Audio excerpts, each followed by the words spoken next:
Very good morning. Reproduction in ಆರ್ಗ್ಯಾನಿಸಮ್ಸನ್ನು last ಕ್ಲಾಸಲ್ಲಿ study ಮಾಡಿದ್ವಿ, ಸೆಕೆಂಡ್ ಪಿ ಯುಗೆ ಸಂಬಂಧಪಟ್ಟಂಥದ್ದು. ಇವತ್ತು ಏನು ಮಾಡ್ತಾ ಇದ್ದೀವಿ ಅಂದರೆ ರಿಪ್ರೊಡಕ್ಷನ್ ಹೆಲ್ತ್ ಬಗ್ಗೆ ಅಭ್ಯಾಸ ಮಾಡ್ತಾ ಇದ್ದೀವಿ. ಹೌದಾ? ಏನಪ್ಪ ಅಂದರೆ ಕೆಲವು ಟರ್ಮ್ಸ್ ಕನ್ನಡ ಮೀಡಿಯಮ್ನವ್ರಿಗೆ ಅರ್ಥ ಆಗಲಿ ಅನ್ನುವಂಥ ದೃಷ್ಟಿಯಿಂದ ಶಾರ್ಟ್ಕಟ್ಟಾಗಿ ಇಡೀ ಚಾಪ್ಟರ್ನ ಹೆಂಗೆ ಸಿಂಪಲ್ಲಾಗಿ ಹೇಳ್ಬೋದು ಒಂದೊಂದೇ ವಿಡಿಯೋದಲ್ಲಿ ಭಾಳ ಶಾರ್ಟಾಗಿ ಎಲ್ಲನೂ ನಾನು ಕಂಪ್ಲೀಟ್ ಮಾಡೋಕ್ಕಾಗಲ್ಲ ಅಂತ ನಾನು ಮೊದಲೇ ಹೇಳಿ ಸ್ಟಾರ್ಟ್ ಮಾಡಿದ್ದೀನಿ.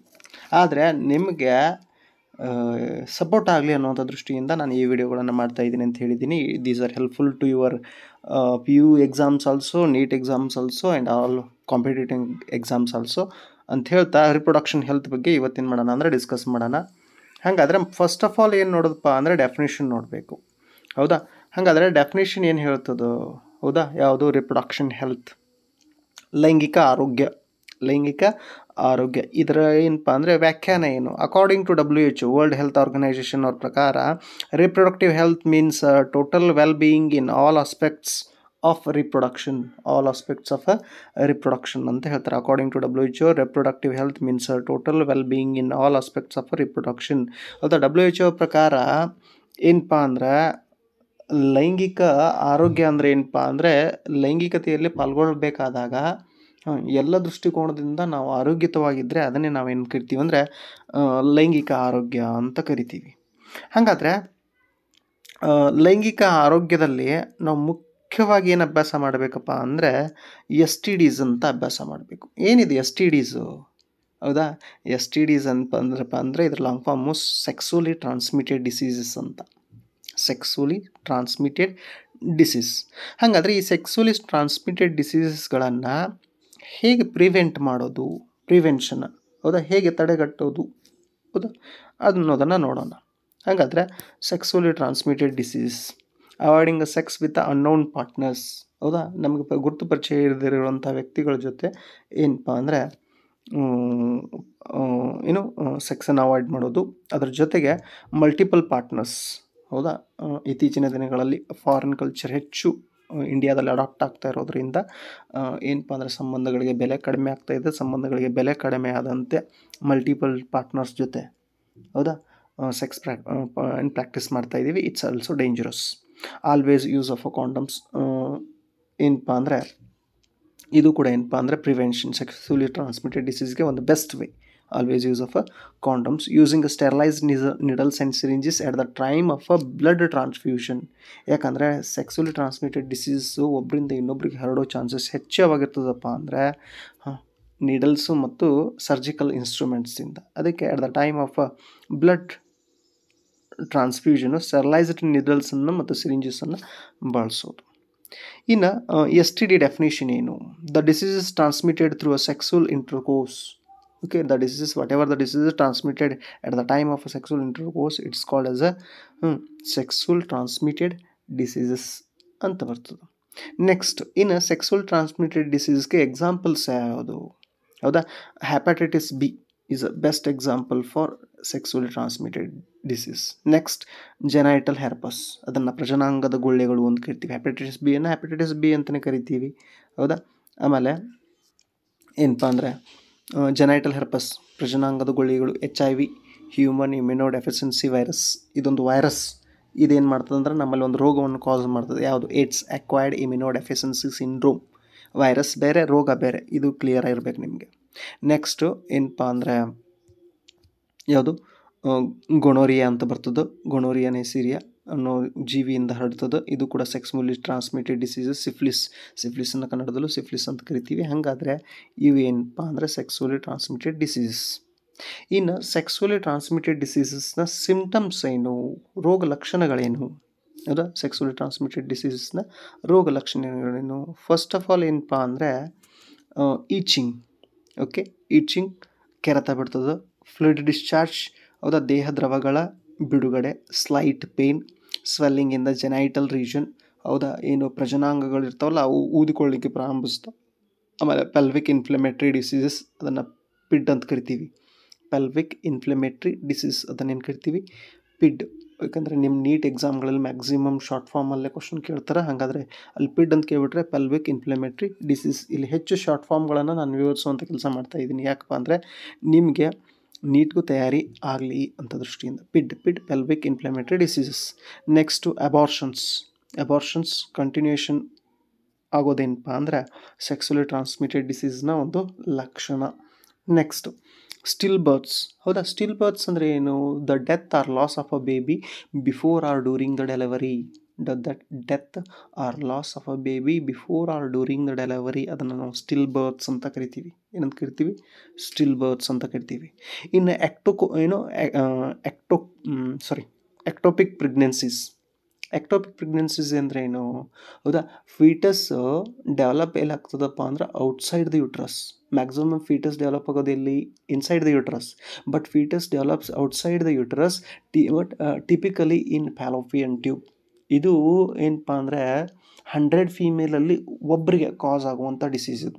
ಹೌದಾ, ಆ ಎಕ್ಟೋಪಿಕ್ ಪ್ರೆಗ್ನೆನ್ಸಿ ಉಂಟಾಗೋದು ಏನಪ್ಪ ಅಂದರೆ ಸೆಕ್ಸುವಲಿ ಟ್ರಾನ್ಸ್ಮಿಟೆಡ್ ಡಿಸೀಸ್ನ ಒಂದು ಏನಪ್ಪ ಅಂದರೆ ಲಕ್ಷಣ. ಹಂಗಂತೇಳಿ ನಾರ್ಮಲ್ ವುಮನಲ್ಲೂ ಆಗ್ಬೋದು ಇದು ಎಕ್ಟೋಪಿಕ್ ಪ್ರೆಗ್ನೆನ್ಸಿ. ಸೆಕ್ಸುವಲ್ ಟ್ರಾನ್ಸ್ಮಿಟೆಡ್ ಡಿಸೀಸಲ್ಲೇ ಆಗತ್ತಂತಲ್ಲ. ಹೌದಾ, ಹಾಗಾದ್ರೆ ಮತ್ತೆ ತಪ್ಪಾಗಿ ಅರ್ಥ ಮಾಡ್ಕೊಳ್ಬೇಡ್ರಿ. 100 ವುಮನ್, ನಾವು 100 ಫೀಮೇಲ್ ತೊಗೊಂಡ್ರೆ ಅದರಲ್ಲಿ ಒಬ್ಬರಿಗೆ ಈ ಸಿಂಪ್ಟಮ್ ಬಂದೇ ಬರುತ್ತೆ. ಅದು ಇದೇ ರೀಸನ್ ಅಂತ ಹೇಳಲಿಕ್ಕೆ ಆಗೋದಿಲ್ಲ. ನೆಕ್ಸ್ಟ್ ಏನಪ್ಪ ಅಂದರೆ ಇನ್ಫರ್ಟಿಲಿಟಿ ಬಂಜೆತನ ಅನುಭವಿಸುವಂಥ ಚಾನ್ಸಸ್ ಇರುತ್ತೆ. ಯಾವುದರಿಂದ? ಸೆಕ್ಸುವಲಿ ಟ್ರಾನ್ಸ್ಮಿಟೆಡ್ ಡಿಸೀಸ್ STDs ಇಂದ. ಆಮೇಲೆ ಕ್ಯಾನ್ಸರ್ ಆಫ್ ರಿಪ್ರೊಡಕ್ಟಿವ್ ಟ್ರ್ಯಾಕ್. ಇದು ವೆರಿ ಇಂಪಾರ್ಟೆಂಟ್. ನೀವು ಕರೆಕ್ಟಾಗಿ ಹೈಜೀನನ್ನು ಮೇಂಟೈನ್ ಮಾಡಲಿಲ್ಲ, ಹೆಲ್ತ್ ಆ್ಯಂಡ್ ಹೈಜೀನ್ ಅಂತ ನಾವು ಅಭ್ಯಾಸ ಮಾಡ್ತೀವಲ್ಲ, reproductive organs health and hygiene ನೀವು ಕರೆಕ್ಟಾಗಿ ಮೇಂಟೈನ್ ಮಾಡಲಿಲ್ಲ ಅಂದರೆ ಏನಪ್ಪ ಅಂದರೆ ಸೆಕ್ಸುವಲಿ ಟ್ರಾನ್ಸ್ಮಿಟೆಡ್ ಡಿಸೀಸಸ್ಸು ಕ್ಯಾನ್ಸರ್ ಆಗೂ ಟರ್ನ್ ಆಗ್ಬೋದು. Cancer of the reproductive tract. ಇದೇನಪ್ಪ ಅಂದರೆ ಸೆಕ್ಸುವಲಿ ಟ್ರಾನ್ಸ್ಮಿಟೆಡ್ ಡಿಸೀಸಸ್ನ ಸಿಂಪ್ಟಮ್ಸ್. ಹಾಗಾದರೆ ಏನಪ್ಪ ಅಂದರೆ ಡೆಫಿನೇಷನ್ನ ಅರ್ಥ ಮಾಡ್ಕೊಂಡ್ವಿ. ಆಮೇಲೆ STDs, ಸೆಕ್ಸುವಲಿ ಟ್ರಾನ್ಸ್ಮಿಟೆಡ್ ಡಿಸೀಸ್ ಬಗ್ಗೆ ಅರ್ಥ ಮಾಡ್ಕೊಂಡ್ವಿ. ಇನ್ನು ಅಮ್ನಿಯೋಸೆಂಟಿಸಿಸ್ ಅಂತ ಒಂದು ಕಾನ್ಸೆಪ್ಟ್ ಬರ್ತದೆ. ಹಾಗಾದ್ರೆ ಅಮ್ನಿಯೋಸೆಂಟಿಸಿಸ್ ಅಂದರೆ ಏನು? Process in which amniotic fluid is sampled using a hollow needle inserted in the uterus. ನೋಡ್ರಿ, ಇದೊಂದು ಪ್ರೊಸೆಸ್. ಓಕೆ, ಇಲ್ಲಿ ಏನು ಮಾಡ್ತಾರೆ ಅಂದರೆ ಅಮ್ನಿಯಾಟಿಕ್ ಫ್ಲೂಯಿಡನ್ನು ಸ್ಯಾಂಪಲ್ ಆಗಿ ತೆಗೆದುಕೊಂಡು ಒಂದು ಹಾಲೋ ನೀಡಲ್ನ ಯೂಸ್ ಮಾಡಿಕೊಂಡು ಅದನ್ನು ಇನ್ಸರ್ಟ್ ಮಾಡ್ತಾರೆ. ಆ ಫ್ಲೂಯಿಡನ್ನು ಎಲ್ಲಿ? ಫೀಮೇಲ್ ಯೂಟ್ರಸಲ್ಲಿ ಇನ್ಸರ್ಟ್ ಮಾಡಿ ಏನಪ್ಪ ಅಂದರೆ ಸ್ಕ್ರೀನ್ ಮಾಡ್ತಾರೆ. ಏನು? Abnormalities in the developing of foetus. ಹೌದಾ, ಮಗುವಿನ ಬೆಳವಣಿಗೆ ಹಂತಗಳಲ್ಲಿ ಏನಾದರೂ ಅಬನಾರ್ಮಲಿಟೀಸ್ ಇದಾವ ಅಂತ ಪತ್ತೆ ಹಚ್ಚಲಿಕ್ಕೆ ಅಮ್ನಿಯೋಸೆಂಟಿಸಿಸ್ ಅಂತ ಒಂದು ಪ್ರೊಸೆಸ್ಸನ್ನು ಮಾಡ್ತಾರೆ. ನೋಡಿರಿ, ಮತ್ತೊಂದು ಸಲ ಹೇಳ್ತೀನಿ. Process in which amniotic fluid is sampled using a hollow needle inserted into the uterus to screen abnormalities in the developing fetus. ಅದನ್ನು ಅಮ್ನಿಯೋಸೆಂಟಿಸಿಸ್ ಅಂತ ಕರಿತೀವಿ. ಹಾಗಾದರೆ ಈ ಅಮ್ನಿಯೋಸೆಂಟಿಸಿಸ್ನ ಏನಪ್ಪ ಅಂದರೆ ಅಪ್ಲಿಕೇಶನ್ 2 ಟೈಪ್ ಬರ್ತಾವೆ. ಒಂದು ನೆಗೆಟಿವ್ ಅಪ್ಲಿಕೇಶನು, ಇನ್ನೊಂದು ಪಾಸಿಟಿವ್ ಅಪ್ಲಿಕೇಶನು. ಹಾಗಾದ್ರೆ ನೆಗೆಟಿವ್ ಅಪ್ಲಿಕೇಶನ್ ಏನು? Increase the female ಫೈಟಿಸೈಡ್.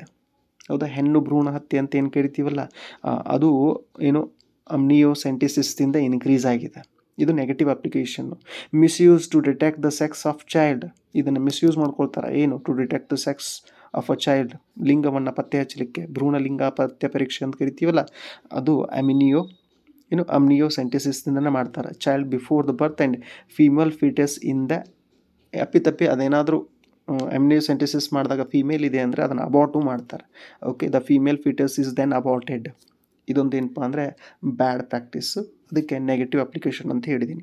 ಹಾಗಾದರೆ ಅಮ್ನಿಯೋಸೆಂಟಿಸಿಸ್ನ ಪಾಸಿಟಿವ್ ಅಪ್ಲಿಕೇಶನ್ ಏನಪ್ಪ ಅಂದರೆ it helps to detect any congenital disease.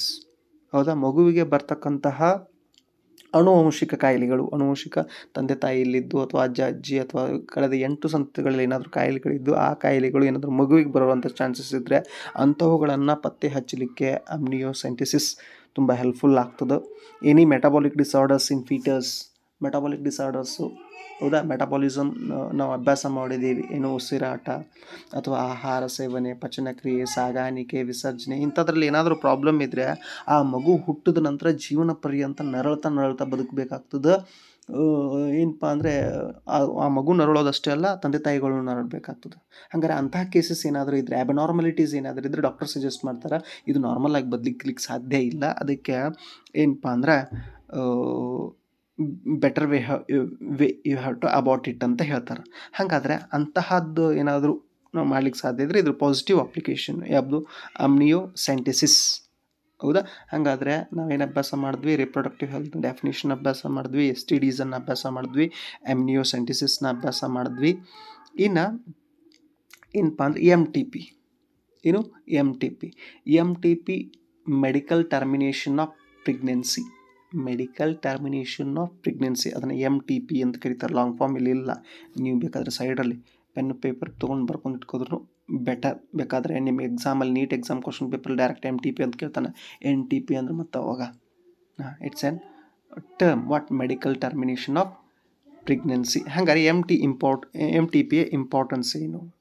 To avoid unwanted pregnancies. ನಾನು ಈಗ ತಾನೇ ಹೇಳಿದ್ನಲ್ಲ, ಟು ಅವಾಯ್ಡ್ ಅನ್ವಾಂಟೆಡ್ ಪ್ರೆಗ್ನೆನ್ಸೀಸ್. ಏನಾದರೂ ಕಂಜೆನ್ಷಿಯಲ್ ಡಿಸಾರ್ಡರ್ಸ್ ಇದ್ದರೆ, ಮೆಟಬಾಲಿಕ್ ರಿಲೇಟೆಡ್ ಡಿಸಾರ್ಡರ್ಸ್ ಇದ್ದರೆ, ಆ ಮಗು ಜೀವನ ಪರ್ಯಂತ ನರಳುತ್ತಾ ಬದುಕಬೇಕಾಗ್ತದೆ. ಅಂತಹ ಕೇಸಲ್ಲಿ ಟು ಅವಾಯ್ಡ್ ಅನ್ವಾಂಟೆಡ್ ಪ್ರೆಗ್ನೆನ್ಸೀಸ್, ಹೌದಾ, ಏನಪ್ಪ medical termination of pregnancy helpful ಆಗ್ತದೆ. In case of where continuation of pregnancy is harmful to the mother or foetus or both.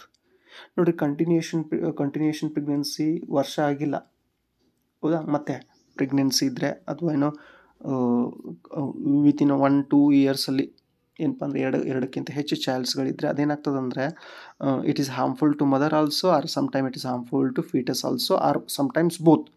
ಅದಕ್ಕೆ ಅಂಥದ್ದನ್ನು ಅವಾಯ್ಡ್ ಮಾಡಲಿಕ್ಕೆ M T P medical termination of pregnancy ಏನು ಮಾಡ್ತದೆ ಅಂದರೆ helpful ಆಗ್ತದೆ. ಇದು ಇಂಪಾರ್ಟೆನ್ಸ್. ಇದೇನು importance. In problems there are performed illegally and causes misuse of but amniocentesis. ನಾನು ಈಗ ತಾನೇ ಹೇಳಿದ್ದೀನಿ. ಪ್ರಾಬ್ಲಮ್ ಏನಪ್ಪ ಅಂದರೆ ಎಮ್ ಟಿ ಪಿದು ದೇ ಆರ್ ಪರ್ಫಾರ್ಮ್ಡ್ ಇಲ್ಲಿಗಲಿ. ಯಾರಿಗೂ ಗೊತ್ತಿದ್ದಿದೆ, ಇತ್ತೀಚಿನ ದಿನಗಳಲ್ಲಿ ರ್ಯಾಂಡಮ್ ಆಗಿ ನಮ್ಮ ಸಮಾಜದಲ್ಲಿ ನಡೀತಾ ಇದೆ, ಹೌದಾ. ಅದಕ್ಕೆ ಏನಪ್ಪ ಅಂದರೆ ಹೆಣ್ಣು ಭ್ರೂಣ ಹತ್ಯೆ ನಾರ್ಮಲ್ ಆಗಿ ನಡೀತಾ ಇದೆ. ಲಿಂಗಾನುಪಾತ ಅಂತ ಸೆಕ್ಸ್ ರೇಷಿಯೋ ಅಂತ ಏನು ಕರಿತೀವಲ್ಲ, ಅದು ಹೆಚ್ಚು ಕಡಿಮೆ ಇರಲಿಕ್ಕೆ ಕಾರಣನೇ amniocentesis. They are performed illegally and causes a misuse of but amniocentesis. ಹಂಗಾದರೆ ಎಮ್ ಟಿ ಪಿ ಬಗ್ಗೆ ಅಭ್ಯಾಸ ಮಾಡಿದ್ವಿ, ಎಸ್ ಟಿ ಡಿಸ್ಗಳ ಬಗ್ಗೆ ಅಭ್ಯಾಸ ಮಾಡಿದ್ವಿ, ಅಮ್ನಿಯೋಸೆಂಟಿಸಿಸ್ ಬಗ್ಗೆ ಅಭ್ಯಾಸ ಮಾಡಿದ್ವಿ, ಇನ್ನು ಡೆಫಿನಿಷನ್ನು ಅಭ್ಯಾಸ ಮಾಡಿದ್ವಿ. ಇನ್ನು ರಿಪ್ರೊಡಕ್ಟಿವ್ ಹೆಲ್ತಲ್ಲಿ ವೆರಿ ಇಂಪಾರ್ಟೆಂಟ್ ಟರ್ಮ್ ಏನಪ್ಪ ಅಂದರೆ ಬರ್ತ್ ಕಂಟ್ರೋಲ್. ಹಾಗಾದರೆ ಡಿಫ್ರೆಂಟ್ ವೇಸನ್ನು ಬಳಸಿ ನಾವೇನು ಮಾಡ್ಬೋದು ಅಂದರೆ ಬರ್ತ್ ಕಂಟ್ರೋಲ್ ಮಾಡ್ಬೋದು. ಡಿಫ್ರೆಂಟ್ ವೇಸನ್ನು ಬಳಸಿ ಏನು ಮಾಡ್ಬೋದು, ಬರ್ತ್ ಕಂಟ್ರೋಲನ್ನ ಮಾಡ್ಬೋದು. ಅದರಲ್ಲಿ ಫಸ್ಟ್ ಒನ್ ಯಾವುದಪ್ಪ ಅಂದರೆ ಸರ್ಜಿಕಲ್ ಮೆಥಡ್ಸನ್ನು ಯೂಸ್ ಮಾಡಿ ನಾವು ಬರ್ತ್ ಕಂಟ್ರೋಲ್ ಮಾಡ್ಬೋದು. ನ್ಯಾಚುರಲ್ ವೇಸನ್ನು ಬಳಸಿ ನಾವು ಬರ್ತ್ ಕಂಟ್ರೋಲ್ ಮಾಡ್ಬೋದು. ಬ್ಯಾರಿಯರ್ಗಳನ್ನು ಬಳಸಿ ಬರ್ತ್ ಕಂಟ್ರೋಲ್ ಮಾಡ್ಬೋದು. ಇಂಟ್ರಾಯುಟರೈನ್ ಡಿವೈಸಸ್ಗಳನ್ನು IUDs ಅಂತ ಬರ್ತಾವೆ. ಇಂಟ್ರಾಯುಟರೈನ್ ಡಿವೈಸಸ್ IUDs ಅಂತ ಬರ್ತಾವೆ. ಅವುಗಳನ್ನು ಬಳಸಿ ಬರ್ತ್ ಕಂಟ್ರೋಲ್ ಮಾಡ್ಬೋದು. ಅಥವಾ ಓರಲ್ ಕಾಂಟ್ರಸೆಪ್ಟಿವ್ಸ್ ಅನ್ನು ಬಳಸಿ ಬರ್ತ್ ಕಂಟ್ರೋಲ್ ಮಾಡಬಹುದು. ಆದರೆ ಇದೊಂದು ಸ್ವಲ್ಪ ಸೈಡ್ ಇಫೆಕ್ಟ್ ಇದೆ. ಇಲ್ಲೇನು ನಾವು ಬರ್ತ್ ಕಂಟ್ರೋಲ್ ಬಳಸ್ತೀವಲ್ಲ, ಪ್ರತಿಯೊಂದು ತನ್ನದೇ ಆದ ಸೈಡ್ ಇಫೆಕ್ಟನ್ನು ಹೊಂದಿದೆ. ಹಾಗಾದರೆ ಫಸ್ಟ್ ಆಫ್ ಆಲ್ ಏನು ಅಭ್ಯಾಸ ಮಾಡೋಣ ಅಂದರೆ ಸರ್ಜಿಕಲ್ ಬರ್ತ್ ಕಂಟ್ರೋಲ್ ಮೆಥಡ್ಸಲ್ಲಿ ಸರ್ಜಿಕಲ್, ಹೌದಾ. ಸರ್ಜಿಕಲ್ ಮೆಥಡ್ಸಲ್ಲಿ ವ್ಯಾಸೆಕ್ಟಮಿ ಅಂತ ಬರ್ತದೆ ಇನ್ ಮೇಲ್ಸು, ಹೌದಾ. ವ್ಯಾಸೆಕ್ಟಮಿ ಏನಪ್ಪ ಅಂದರೆ ಸ್ಪರ್ಮ್ ಬಿಡುಗಡೆ ಆಗೋದನ್ನೇ ತಡೆ ಹಿಡಿತಾರೆ ಇಲ್ಲಿ ವ್ಯಾಸೆಕ್ಟಮಿಯಲ್ಲಿ, ಹೌದಾ. ಇದು ಸರ್ಜಿಕಲ್ ಮೆಥಡ್ ಬರ್ತ್ ಕಂಟ್ರೋಲ್ ಮೆಥಡ್ಸಲ್ಲಿ. ಹಂಗಾದರೆ ಫಸ್ಟ್ ಒನ್ ವ್ಯಾಸೆಕ್ಟಮಿ ಇನ್ ಮೇಲ್ಸು. ಆಮೇಲೆ ಟ್ಯುಬ್ಯಾಕ್ಟಮಿ ಅಂತ ಬರ್ತದೆ ಇನ್ ಫೀಮೇಲ್ಸಲ್ಲಿ. ಏನಪ್ಪ ಅಂದರೆ ಸ್ಪರ್ಮು ಊರಿಗೆ ಹೋಗಿ ಎಂಟರ್ ಆಗಿ ಏನು ಫರ್ಟಿಲೈಸೇಷನ್ ಆಗ್ತದಲ್ಲ ಅದನ್ನು ತಡೆ ಹಿಡಿತದೆ. ಯಾವುದು? ಟ್ಯುಬ್ಯಾಕ್ಟಮಿ. ಮೇಲ್ಸಲ್ಲಾದರೆ ವ್ಯಾಸೆಕ್ಟಮಿ, ಫೀಮೇಲ್ಸ್ ಆದರೆ ಟ್ಯುಬ್ಯಾಕ್ಟಮಿ. ಇದು ಸರ್ಜಿಕಲ್ ಮೆಥಡ್ ಬಗ್ಗೆ ಅಭ್ಯಾಸ ಮಾಡಿದ್ವಿ. ಇನ್ನು ಕಾಯ್ಟಸ್ ಇಂಟರಪ್ಟಸ್ ಅಂತ ಬರ್ತದೆ.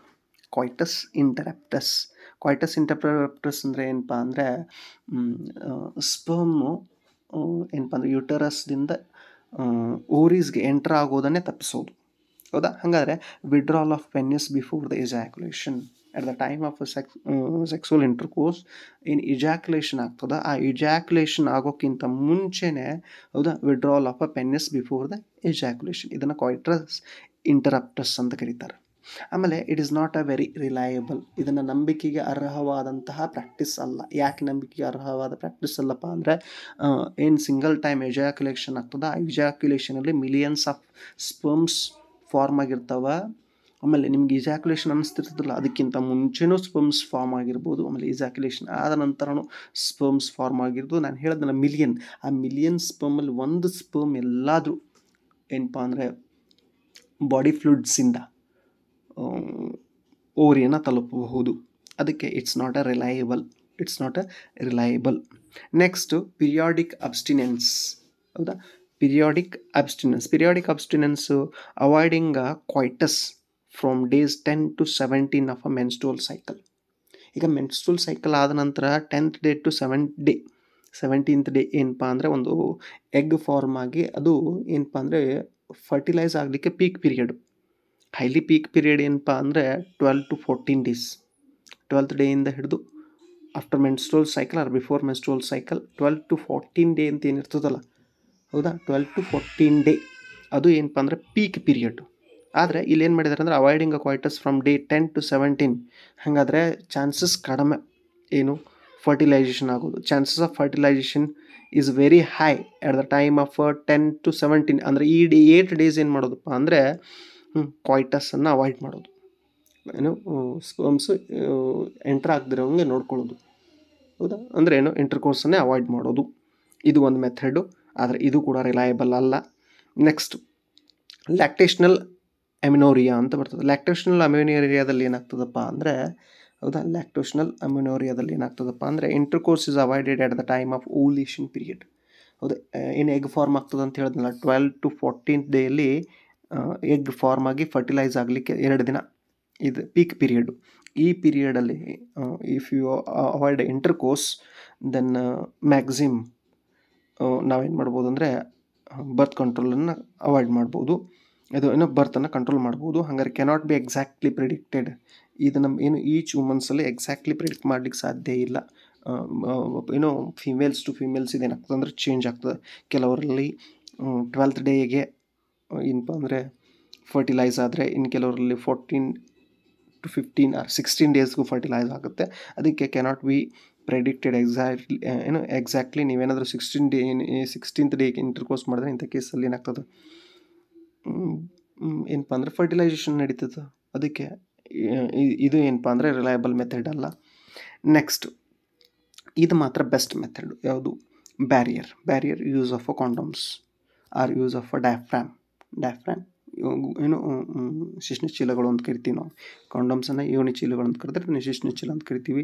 ಸರ್ವಿಕಲ್ ಕ್ಯಾಪ್ಸ್ ಇತ್ತೀಚಿನ ದಿನಗಳಲ್ಲಿ ಬಳಕೆ ಆಗ್ತಾ ಇದ್ದಾವೆ. ವಾಲ್ಟ್ಸು, ಆಮೇಲೆ ಸ್ಪರ್ಮಿಸೈಡಲ್ ಕ್ರೀಮ್ಸು, ಜೆಲ್ಲೀಸು ಮತ್ತು ಫೋಮ್ಸ್. ಸ್ಪರ್ಮಿಸೈಡಲ್ ಕ್ರೀಮ್ಸು, ಜೆಲ್ಲೀಸು ಮತ್ತು ಫೋಮ್ಸ್ ಇತ್ತೀಚಿನ ದಿನಗಳಲ್ಲಿ ಬಳಸ್ತಾ ಇದ್ದಾರೆ. But they also have their own side effects. Next intrauterine devices, IUDs ಅಂತ ಕರಿತೀವಿ ನಾವು. Intrauterine devices, okay, non medicated IUDs. ಇದನ್ನು ಡಾಕ್ಟರ್ ಸಜೆಸ್ಟ್ ಮಾಡಿರೋದಿಲ್ಲ, ಹೌದಾ. ಯಾವುದು? Lippes loop, non medicated IUDs. Copper releasing IUDs example, ಹೌದಾ, CUT ಅಂತ ಬರ್ತದೆ, CU7 ಅಂತ ಬರ್ತದೆ. ಆಮೇಲೆ ಏನು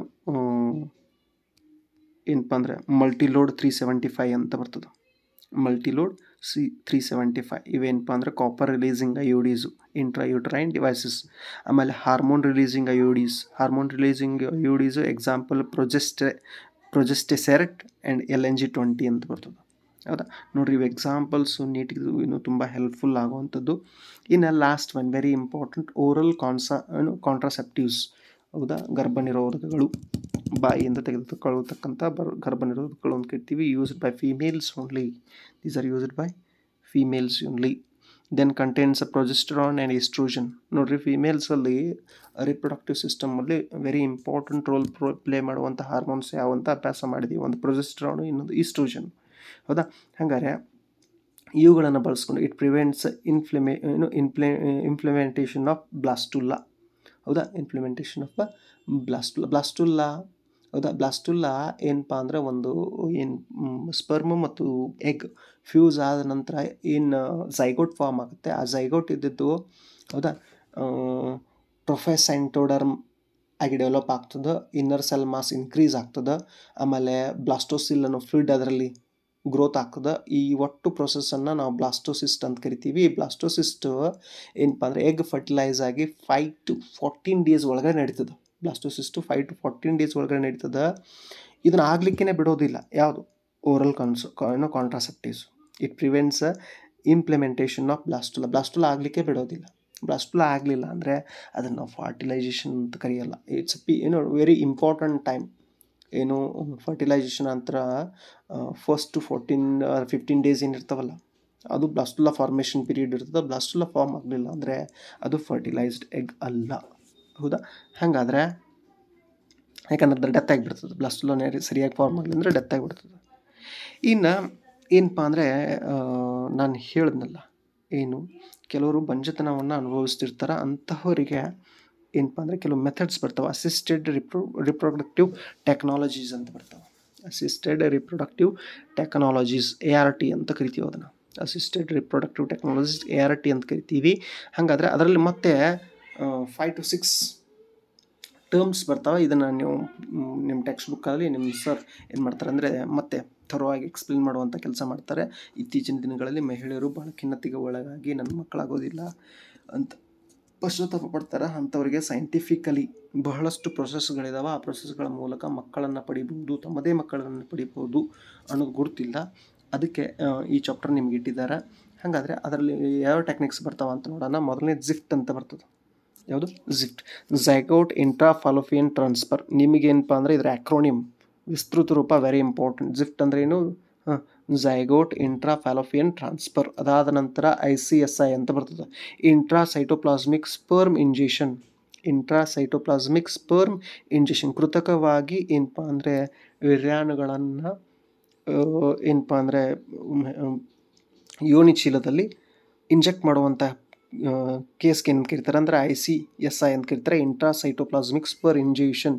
ಯಾಕಂದರೆ ಕೆಲವು ಸಲ ಏನಪ್ಪ ಅಂದರೆ ಫಾಲೋಪಿಯನ್ ಟ್ಯೂಬ್ ಏನಾಗಿರ್ಬೋದು ಚಪ್ಪಟೆ ಆಗಿದ್ದು ಸ್ಪರ್ಮ್ ಸೆಂಟರ್ ಆಗೋದಿಲ್ಲ ಎಲ್ಲಿ ಊರೀಸಲ್ಲಿ. ಇಂತಹ ಕೇಸಸ್ಸಲ್ಲಿ ಇದು ಹೆಲ್ಪ್ಫುಲ್ ಆಗ್ತದೆ. ನೆಕ್ಸ್ಟ್ ಇನ್ನು intra urine transfer. Intra urine transfer ಇದು ಕೂಡ ಒಂದು ಏನಪ್ಪ ಅಂದರೆ assisted reproductive technology ART. Next ಇದು ಜಿಫ್ಟ್ ಆಯಿತು. ಇದು ಗಿಫ್ಟ್ GIFT. ಹೌದಾ? Gamete intra Fallopian transfer. Gamete zygote intra Fallopian transfer ಬೇರೆ. ಹೌದಾ? ಇದು ಝೈಗೋಟು ಏನಪ್ಪ ಅಂದರೆ outside the body male sperm ಮತ್ತು ಫೀಮೇಲ್ ಓರೀಸನ್ನು ಫರ್ಟಿಲೈಸ್ ಟೆಸ್ಟ್ ಬೇಬಿ ಅಂತ ಕರಿತೀವಲ್ಲ, ಅದು ಜಿಫ್ಟ್ಗೂ ಸಂಬಂಧಪಟ್ಟಿದ್ದು. ಇನ್ನು ಗಿಫ್ಟ್ ಏನಪ್ಪ ಅಂದರೆ gamete intra Fallopian transfer. Gametes male and female ಗೆಮೆಟ್ಸನ್ನು ದೇಹದ ಒಳಗಡೆ ಇಂಜೆಕ್ಟ್ ಮಾಡಿ, ಹೌದಾ, ಏನಪ್ಪ ಅಂದರೆ ಅಲ್ಲಿ ಡೆವಲಪ್ ಆಗೋ ಮಾಡೋದು ಗ್ಯಾಮೆಟ್ ಇಂಟ್ರಾ ಫಾಲೋಪಿಯನ್ ಟ್ರಾನ್ಸ್ಫರ್. ಇನ್ನು ಆರ್ಟಿಫಿಷಿಯಲ್ ಇನ್ಸೆಮಿನೇಷನ್. ಆರ್ಟಿಫಿಷಿಯಲ್ ಇನ್ಸೆಮಿನೇಷನ್ ಇಷ್ಟೇನಪ್ಪ ಅಂದರೆ ಅಸಿಸ್ಟೆಡ್ ರಿಪ್ರೊಡಕ್ಟಿವ್ ಟೆಕ್ನಾಲಜೀಸು. ಇದರ ವಿಸ್ತೃತ ರೂಪನೂ ನಿಮ್ಗೆ ಗುರ್ತಾದಂಗೆ ಆಯಿತು. ಆಮೇಲೆ ಈ ಚಾಪ್ಟರ್ ಬಗ್ಗೆ ಏನೋ ಗ್ಲಾನ್ಸ್ ಆಗಿ ನಿಮ್ಗೆ ಗುರ್ತಾದಂಗೆ ಆಯಿತು. ಮ್ಯಾಕ್ಸಿಮಮ್ ಯಾವುದೇ ಪಾಯಿಂಟ್ಸ್ ನಾನೇನು ಈ ಚಾಪ್ಟರ್ ಡೆಫಿನೇಷನ್ನೇ ಹೇಳಿದೆ, STDಗಳ ಬಗ್ಗೆ ಹೇಳಿದೆ, MTPಗಳ ಬಗ್ಗೆ ಹೇಳಿದೆ, ಆಮ್ನಿಯೋಸೆಂಟಿಸಿಸ್ಗಳ ಬಗ್ಗೆ ಹೇಳಿದೆ, ಬರ್ತ್ ಕಂಟ್ರೋಲ್ ಬೇರೆ ಬೇರೆ ಡಿಫ್ರೆಂಟ್ ಮೆಥಡ್ಸ್ಗಳ ಬಗ್ಗೆ ಹೇಳಿದೆ, ಅಸಿಸ್ಟೆಡ್ ರಿಪ್ರೊಡಕ್ಟಿವ್ ಟೆಕ್ನಾಲಜಿಗಳ ಬಗ್ಗೆ ಹೇಳಿದೆ. ಹೋಪ್ಫುಲಿ ಶಾರ್ಟಾಗಿ ಈ ಚಾಪ್ಟರ್ನ ನೀವು ಅರ್ಥ ಮಾಡ್ಕೋತೀರಾ. ಈ ಚಾಪ್ಟ್ರಲ್ಲಿ ಇದೇ ಇಂಪಾರ್ಟೆಂಟ್ ಟರ್ಮ್ಸು. ಹೌದಾ? ನಿಮಗೆ ಯೂಸ್ಫುಲ್ ಅನಿಸಿದ್ರೆ ನಿಮ್ಮ ಫ್ರೆಂಡ್ಸ್ಗೂ ಶೇರ್ ಮಾಡುವಂಥ ಕೆಲಸ ಮಾಡಿರಿ ಅಂತ ಹೇಳ್ತಾ ಥ್ಯಾಂಕ್ ಯು ಸೋ ಮಚ್.